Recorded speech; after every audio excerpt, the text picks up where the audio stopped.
pela contratação ilegal de operações de créditos, as chamadas pedaladas fiscais.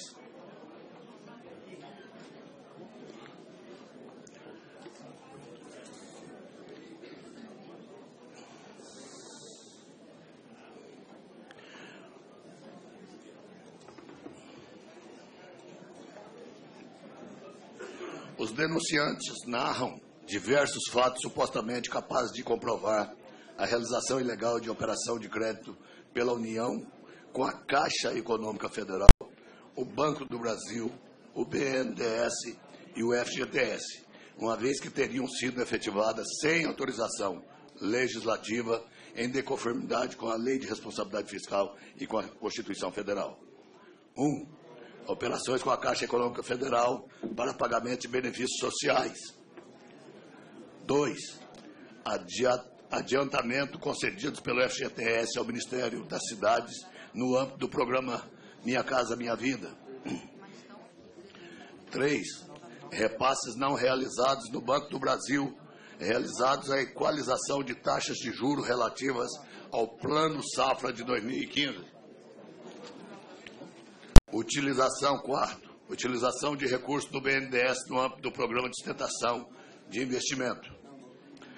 5º, pagamento de dívidas pelo FGTS sem a devida autorização em lei orçamentária anual ou em lei de créditos adicionais, caracterizando a execução de despesas sem dotação orçamentária.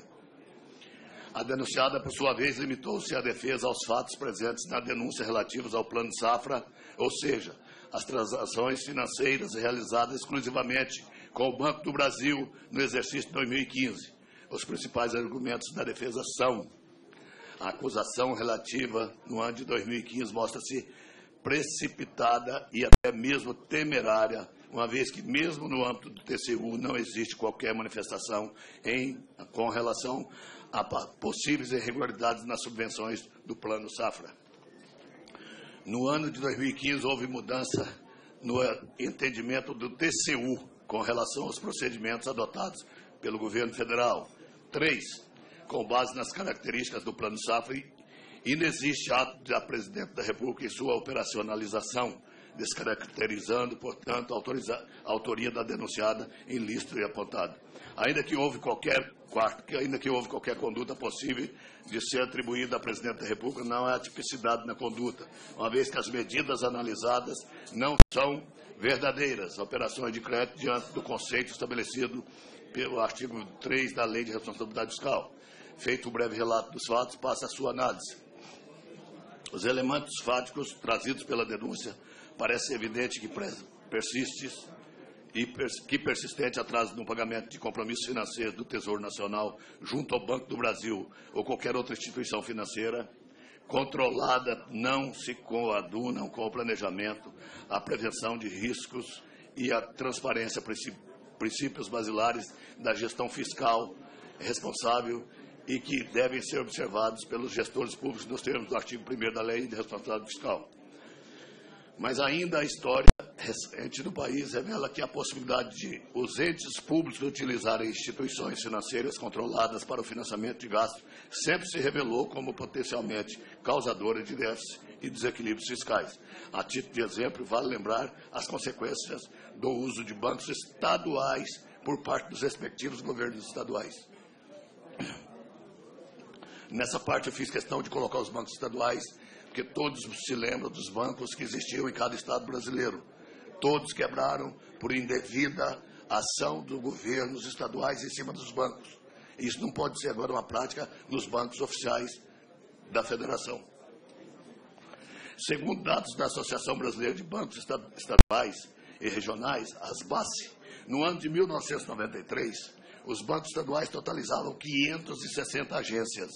Em 1996, pouco antes do início do processo de privatização dos bancos estaduais, essas instituições somavam ativos de 123 bilhões, o que corresponderia a 17,6% do total de ativos do sistema financeiro nacional, contando ainda com 3.900 agências e aproximadamente 134 mil funcionários. Salviano Júnior lembra que praticamente todos os estados tinham bancos. os governos locais, usando o poder inerente aos controladores dessas instituições, passaram a financiar seus gastos, seja diretamente ou por meio de empréstimo dos bancos a empresas estatais, seja indiretamente intensificando a utilização de suas utilizações bancárias para a execução de políticas públicas setoriais e subregionais. Com essas operações de crédito em 92, em média, cada banco emprestava aos próprios governos o equivalente a 3,3 vezes o seu patrimônio contábil.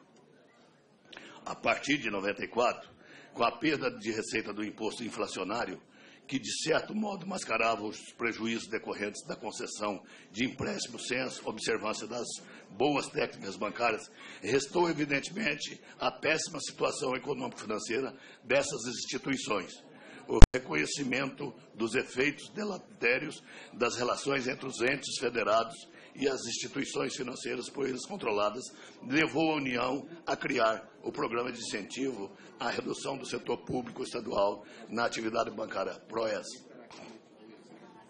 Por meio desse programa, foram criados mecanismos com o objetivo de privatizar, extinguir ou transformar os bancos estaduais em instituições não financeiras, com o claro objetivo de impedir que fossem utilizados pelos governos locais para alavancar recursos financeiros de forma incompatível com a sua capacidade fiscal e de endividamento.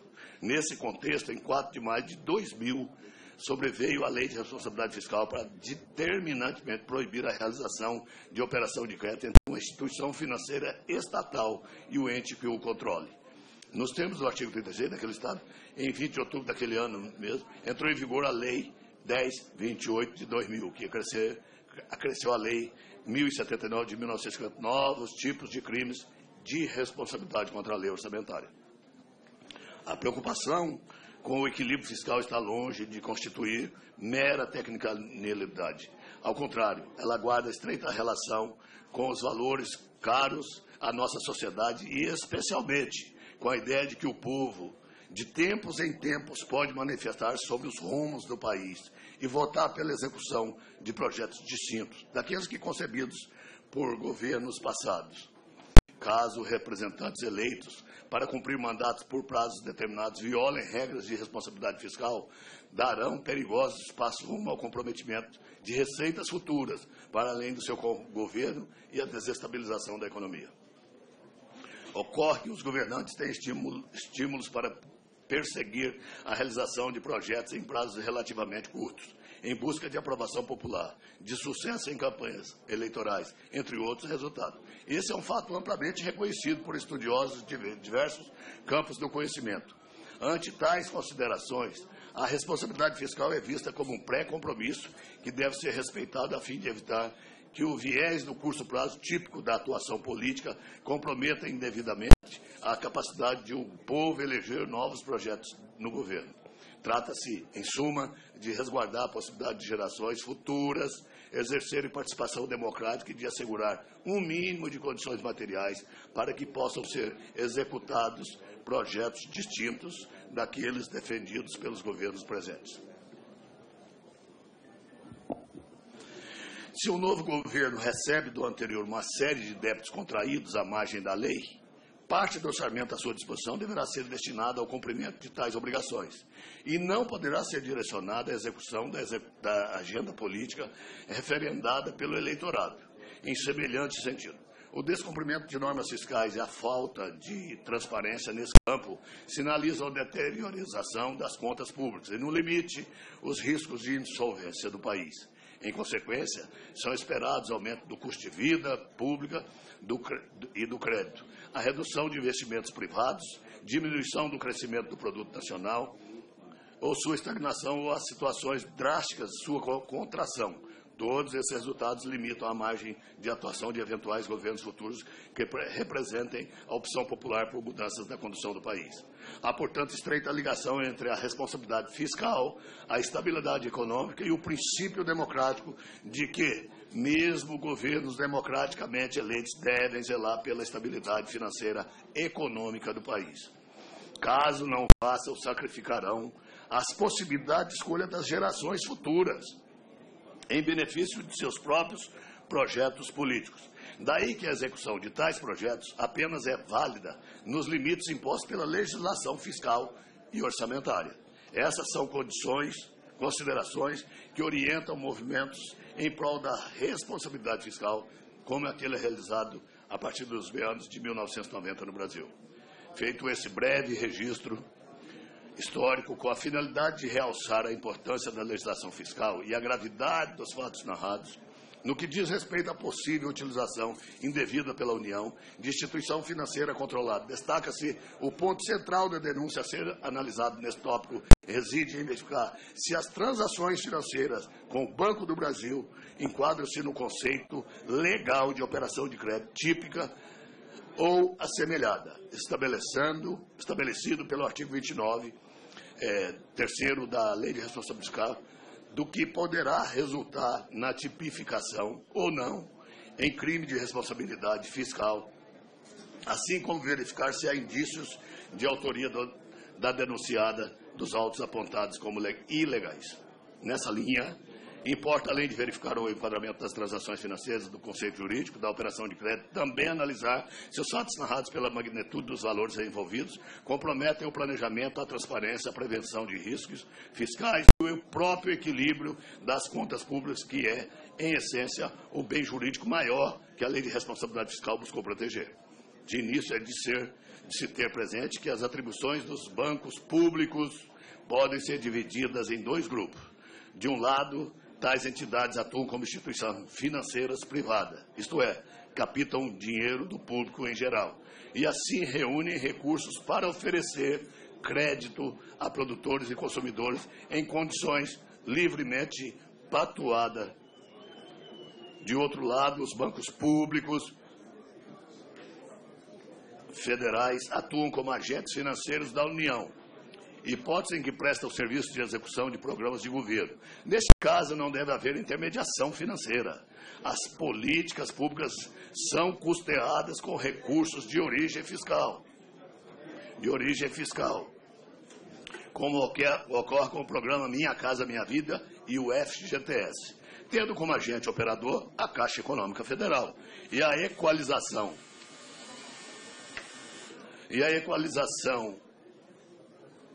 de taxas de juros em operações de crédito rural no Plano Safra, tendo como operador o Banco do Brasil.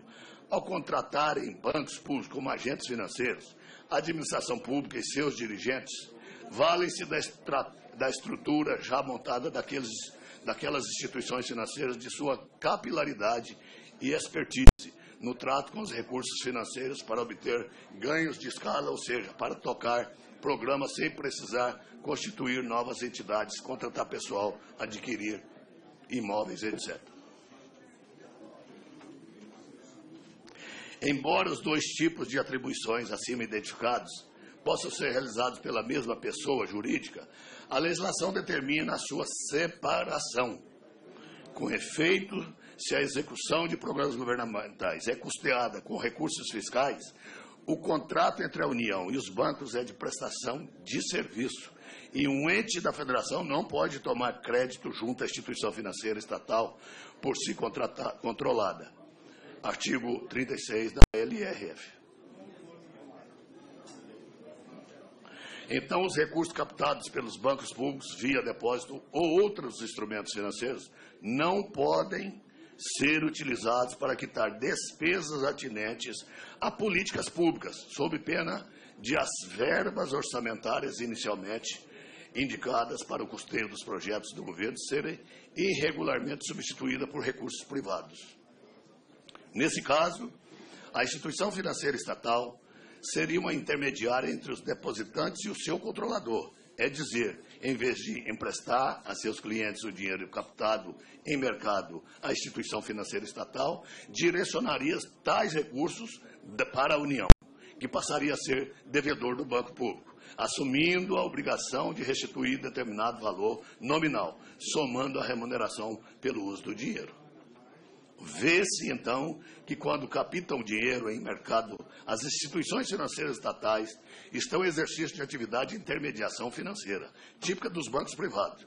Já quando se trata de programas de governo, não há intermediação financeira, mas simples prestação de serviço. Se os recursos captados dos clientes bancários forem usados para a quitação de despesas com políticas públicas, as suas atividades de intermediação financeira e de prestação de serviços para a União seriam conjugadas. O resultado dessa reunião seria o uso de recursos de origem privada, depósitos bancários, por exemplo, em programas que deveriam depender exclusivamente do poder do orçamento público.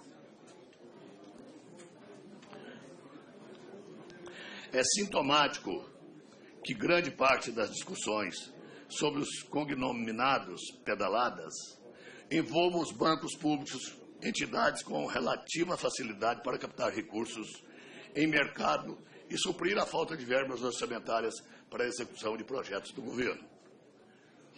Primeiramente, sobre a alegação da defesa de que ainda não existe manifestação do TCU sobre os fatos analisados neste tópico, cumpre registrar que nem o artigo 85 da Constituição Federal, nem a Lei 1079 de 50, prevê como condição objetiva para enquadramento de crime de responsabilidade que haja parecer prévio pela reprovação das contas do Tribunal de Contas, ou mesmo sua rejeição pelo Congresso Nacional.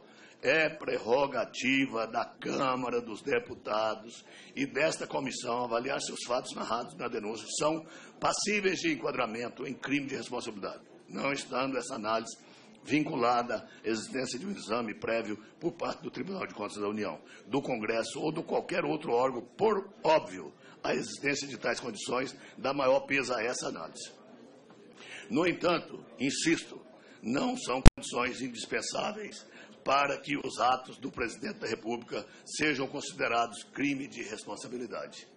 Sobre a possível mudança de jurisprudência no âmbito do TCU, no que se refere aos procedimentos adotados pelo governo federal, assim se pronunciou aquela Corte de Contas, que, em resposta à mesma alegação no voto aprovado sobre o exame das contas da Presidente da República relativa ao exercício de 2006, aspas, a decisão do Tribunal de Contas, por falta de disposição legal ou constitucional que o autorizem a assim proceder, não conferem salvaguardar a continuidade da prática de ato ilegal não abordado ou detectado por ocasião da análise fatídica jurídica resultante de suas manifestações anteriores. Assim, teria que sempre alertar ao agente público ou ao órgão ou entidade jurisdicionada como espécie de aviso prévio antes de aplicar o que a lei e a Constituição lhe determinam, o que caracterizaria ofensa máxima ao princípio da legalidade por parte desse tribunal.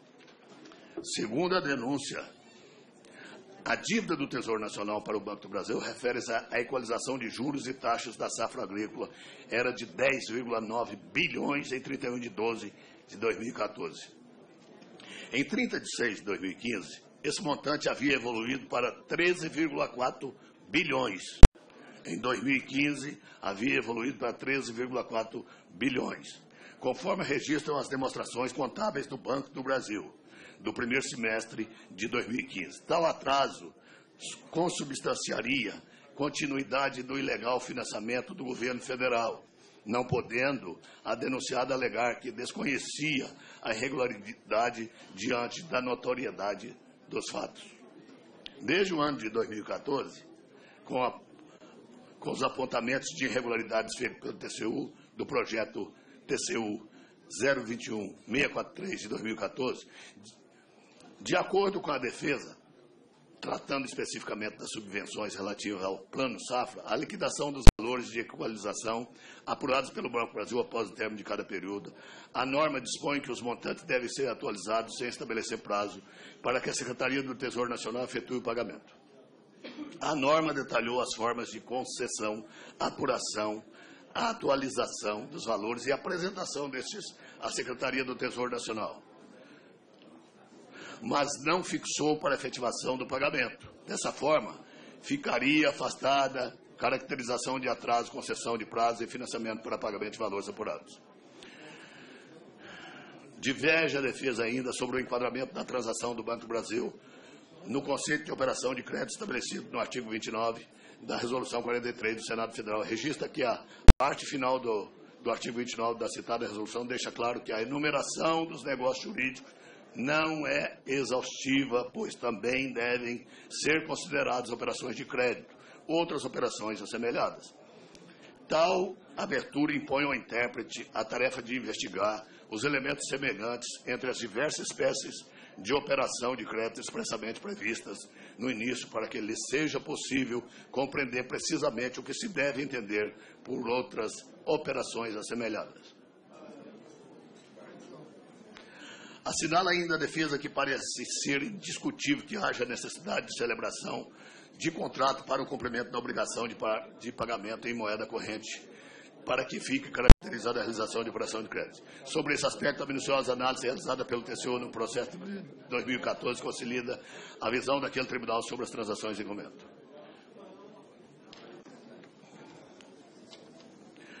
Releva destacar que os atrasos de pagamentos relativos a esse mesmo evento, ou seja, a equalização de taxas de juros da safra agrícola no exercício 2000, já havia sido classificado pelo TCU como omissão de passivos da União das estatísticas da dívida pública e do teor da parecer prévio relativo às contas presidenciais de 2014. Importa reconhecer nesse sentido que o atraso ou a postergação nos pagamentos das subvenções econômicas devidas ao Banco do Brasil no exercício de 2015 tem natureza e característica praticamente idênticas aos atrasos verificados no pagamento das subvenções ao BNDES e ao FGTS. Isso porque, embora a prática tenha se dado em exercícios financeiros diferentes e para atender a programas de governo distintos, segue o mesmo modus operandi: atrasar de forma sistemática o ressarcimento dos altivos valores devidos a título de equalização de taxas de juros de instituição federal que atuou como agente financeiro nesse caso, o Banco do Brasil. Um exame minimamente atento dessa prática revela com muita clareza que ela ultrapassa em muito o plano da mera prestação de serviço, como alega a denunciada. A dinâmica dos fluxos financeiros, a sua reiteração e os exorbitantes valores a descoberto do Tesouro Nacional com o Banco do Brasil, nesse caso, evidenciou que a União, sob o comando da denunciada, transformou em regra o que deveria ser absolutamente excepcionalidade. Durante meses a fio, usou o recurso do Banco do Brasil e não do Tesouro Nacional para bancar ações do governo. É precisamente nesse ponto que se afirma a configuração de tal prática como a operação de crédito de que trata o artigo 36 da Lei de Responsabilidade Fiscal. O laço sistemático prolongado e descomunal de recursos do Caixa da própria instituição financeira federal para bancar uma política de governo que, na verdade, é de responsabilidade do Tesouro e não da citada instituição. É importante frisar mais uma vez que não se está diante do descasamentos pontuais de fluxos financeiros, mas sim de algo reiterado, o que demonstra de forma clara que se está diante de uma política deliberada de financiamento de ações governamentais pelo próprio Banco do Brasil.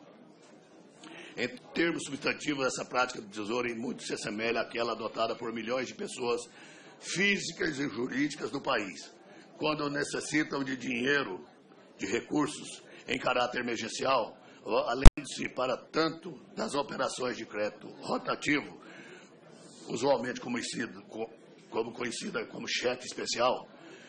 Com efeito, a prática atende aos mesmos propósitos, na mesma em que prevê recursos para atender as despesas do contratante e observa a mesma dinâmica, uma vez que o Banco do Brasil é remunerado pelos recursos que adianta.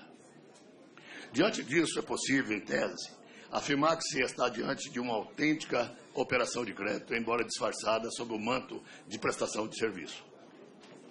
Sobejamente porque, no caso em tela, o Banco do Brasil não agiu apenas como agente financeiro, o executor do Plano Safra.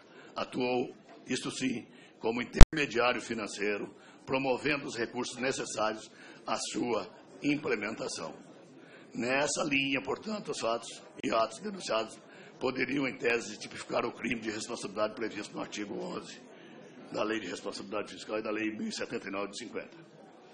Os denunciantes assentam que os indícios de irregularidades eram de conhecimento da denunciada, pois foram amplamente noticiados nos jornais, a União, como Bolsa Família, bônus salarial, seguro-desemprego, os subsídios de financiamento agrícola e os benefícios previdenciários.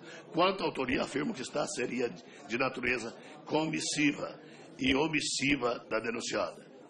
Neste exame preliminar, considerando os indícios de realização de operação de crédito ilegal de forma sistemática em volumes expressivos, não há como afastar a possibilidade de autoria da denunciada.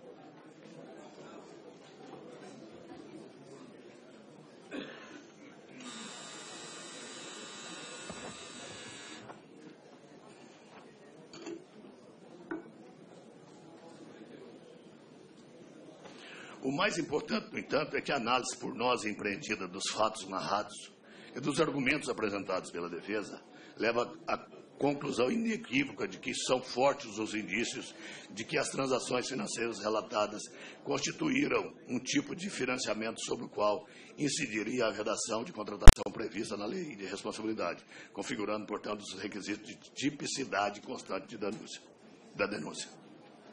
O só fato de existirem duas opiniões respeitáveis e fundamentadas sobre o real conceito da operação de crédito, como sai dos autos, já é fato suficiente por si só para justificar o recebimento da denúncia. A dúvida, nesse caso, opera em favor da admissibilidade da denúncia, diante da relevância e gravidade da questão. Verifica-se também que a possibilidade de existência de volumosos débitos em atraso do Tesouro Nacional, junto à instituição financeira controlada, afrontaria os princípios da transparência, do planejamento e do próprio equilíbrio fiscal, valores caros do nosso ordenamento jurídico, tanto no plano constitucional quanto no Estatuto de Responsabilidade Fiscal instituído pela Lei Complementar 101 de 2000. Com isso, concluímos que estão presentes os requisitos mínimos para a admissibilidade da denúncia, quais sejam a autoria e a tipicidade dos fatos narrados entre a hipótese prevista. No que se refere a irregularidades relacionadas aos repasses não realizados ou realizados com atrasos pelo Tesouro Nacional, Banco do Brasil, relativos à equalização das taxas de juros do Plano Safra, crime de responsabilidade pelo não registro de valores no rol de passivos da dívida líquida do setor público. Os denunciantes listam, entre outros crimes, a responsabilidade supostamente praticada pela Presidente da República na omissão de registro de valores no rol de passivos da dívida líquida do setor público, esses valores relacionados às práticas referidas neste relatório e conhecidos como pedaladas fiscais. A denúncia assevera que a não contabilização desses valores na dívida líquida e setor público afrontaria a lei a LOA, visto que o acompanhamento das metas de superávit primário transformaria em mera ficção. O crime de responsabilidade residiria primeiramente no ato de mascarar o orçamento para dele fazer constar informações incorretas com a apresentação de um resultado fiscal ao final de cada mês superior ao que efetivamente seria adequado. Em segundo lugar, haveria crime de fato da LDO e da LOA terem sido elaborados com base em resultados e metas que não espelhavam a realidade.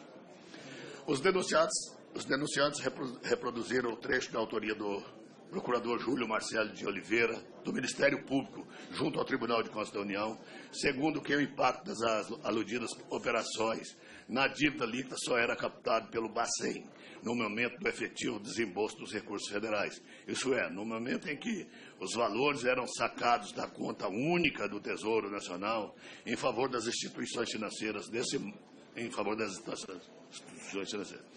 Desse modo, o resultado fiscal calculado pelo Bacen, Banco Central do Brasil, ao final de cada mês foi superior ao que efetivamente seria devido.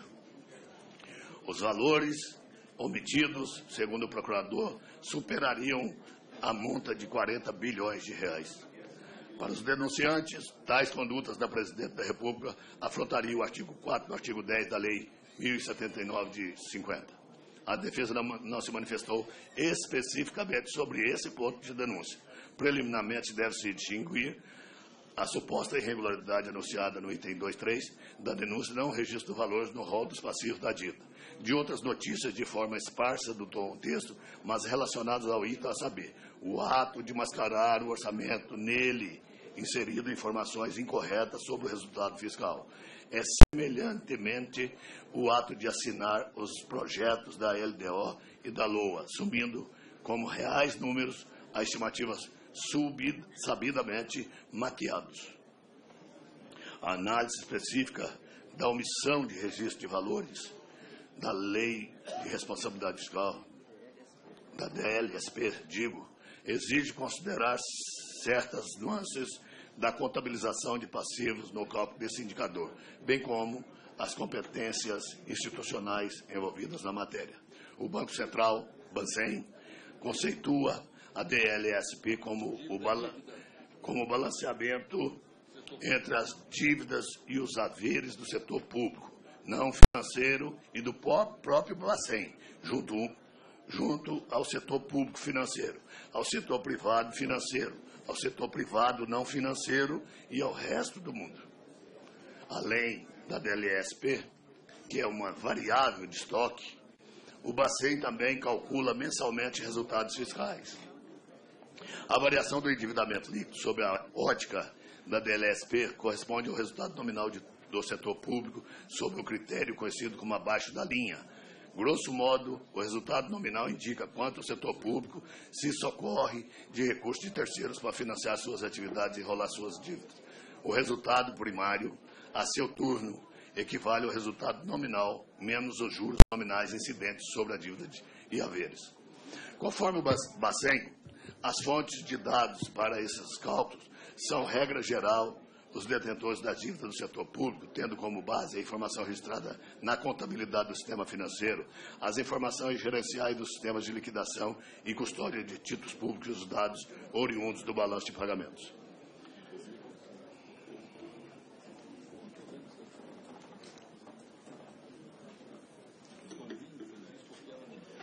Vale considerar que os resultados nominais e primários também são apurados pelo critério acima da linha. Trata-se de critério adotado pelo Tesouro Nacional, partindo da comparação entre os itens e receitas e despesas. Isso posto, constata-se a grande responsabilidade do Bacen, visto que, além de atender às necessidades próprias da política monetária, sua metodologia constante de seu manual de estatísticas fiscais passou a fundamentar as metas fiscais da LDO e, em decorrência disso, a elaboração da execução da orçamentária. Por tratar de metodologia estabelecida discricionariamente pelo Bacen, o manual de estatísticas fiscais poderia, em tese, ser alterado a qualquer momento. No entanto, o banco afirma que seus indicadores de dívida e necessidades de financiamento do setor público gozam de ampla aceitação por parte dos agentes econômicos e da sociedade em geral, e que a sua metodologia é utilizada desde 1991 de maneira uniforme. A discussão sobre a contabilização das chamadas pedaladas fiscais entre os itens foi travada inicialmente no processo do Tribunal de Contas, instaurado pelo TCU especificamente para tratar do tema. Posteriormente, o processo das contas de governo do exercício 2014 também abordou essa problemática.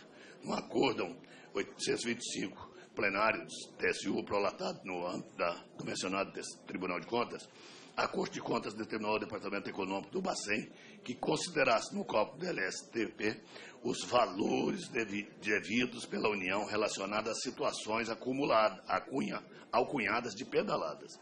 Além disso, chamou em audiência o presidente do Bacen, Alexandre Tombini, e o chefe do Departamento Econômico, Túlio Maciel, para que apresentassem razões de justificativa a respeito das omissões desses passivos no cálculo da DLSP. Todo esse arrazoado leva à constatação de que, especialmente, a omissão de passivos da dívida líquida do setor público é material estranha à esfera de atuação da Presidente da República, restringindo-se às competências do Bacen. Com visto, o cálculo do DLST é realizado por aquele banco. As informações utilizadas para apurar a dívida líquida e os resultados fiscais são oriundos principalmente da contabilidade do sistema financeiro captados pela autarquia. A inclusão de itens do DLSP depende de metodologia estabelecida no Manual de Estatísticas Fiscais. Além disso, o TCU, ao reputar necessária a inclusão do valor das pedaladas do DLSP, expediu determinação ao Bacen com esse teor e responsabilizou seus dirigentes pela omissão. Adicionalmente, a legislação que estabelece as competências do Bacen não evidencia a subdivisão da autarquia ao poder decisório do Presidente da República. Ao contrário, o Bacen exerce a maioria de suas atribuições em decorrência direta da referida lei, em outros casos, como braço executivo do Conselho Monetário Nacional. Cotejada esses fatos e consideradas as análises quanto aos indícios de autoria sobre o ponto específico da omissão de passivo do LST, aponta que a inviabilidade da eventual processo de responsabilização da Presidente da República não se vislumbra como a ação ou a omissão da mandatária pudesse ter influenciado os processos técnicos do Bacen. Superada essa questão, passa-se ao exame das supostas condutas praticadas diretamente pela Presidente, nos termos do artigo 2 e 3 da denúncia. Os denunciantes argumentam que o chefe do Executivo teria assinado o projeto do LDO e encaminhado para o Congresso, mesmo sabendo que deles constariam números estimados errôneos entre o efeito das pedaladas sobre o resultado primário. Já se disse neste relatório que a discussão sobre a sensibilização do DLSP pelos passivos da União junto aos bancos públicos adentrou a esfera pública por ocasião da instauração do TCU pelo processo 021643. Como noticiado no voto do redator acórdão, o Bacen passou a considerar no cálculo do DLSP as obrigações contraídas junto à Caixa Econômica Federal a partir de agosto de 2014. Além disso, o mesmo acórdão com texto definitivo publicado em 2015. Reconhecendo a autoridade do Bacen para estabelecer a metodologia de cálculo do DLSP e dos resultados fiscais, os usuários dessas informações só podem seguir entendimento diverso a partir de mudanças promovidas pelo próprio banco naquela metodologia. Em observância, as datas supracitadas constatam-se que apenas das leis orçamentárias referentes ao exercício de 2017.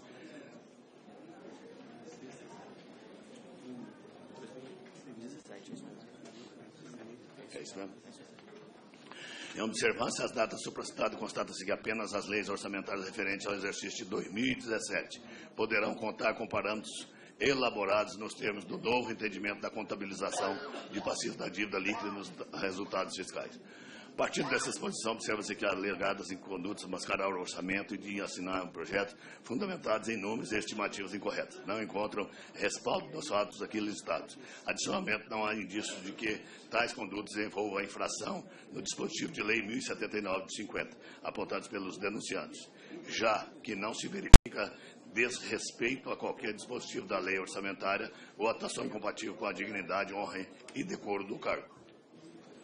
Considero, nesse ponto, que, apesar de o Poder Executivo Federal ter se beneficiado dos atrasos de pagamentos relativos às pedaladas fiscais, obtendo maior disponibilidade de recursos e resultados fiscais melhores do que aqueles decorrentes do adimplemento fiel de suas obrigações, não se vislumbra